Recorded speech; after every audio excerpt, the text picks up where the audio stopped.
Watch this. In an instant, his body shifts effortlessly. Fur cascades down his skin, thick and worn from years of transformation. His once yellow eyes darken to a deep, piercing blue. His fangs, sharp, jagged, yet dulled with time, glint under the dim light. His claws, though weathered from countless battles, still gleam sharp enough to tear through flesh. I own my wolf.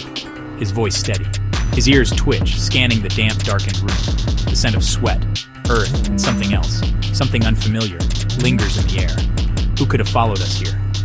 The thought barely finishes before a sound reaches him. Wet, squelching footsteps, echoing through the rocky walls of the inner sanctum. Then, click.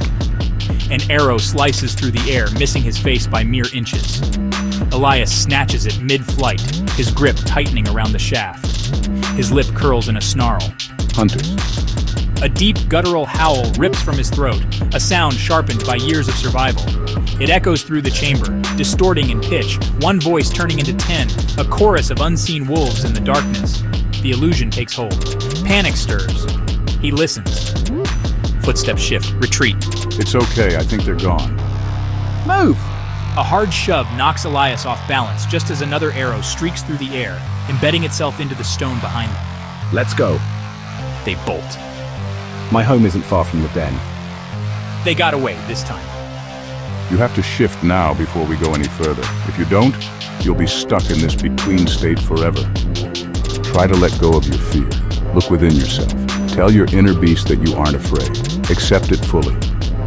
Greyson closes his eyes. His mind drifts inward, surrounded by a vast, wooded expanse. The air is thick with the scent of pine and damp earth, but he is alone. A distant howl cuts through the silence. Sweat beads on his brow. His breath quickens. Don't be afraid. The thought rings hollow. His wolf knows better. Shadows coil around him. A figure looms from the darkness, vast, powerful, yet somehow familiar. I know you.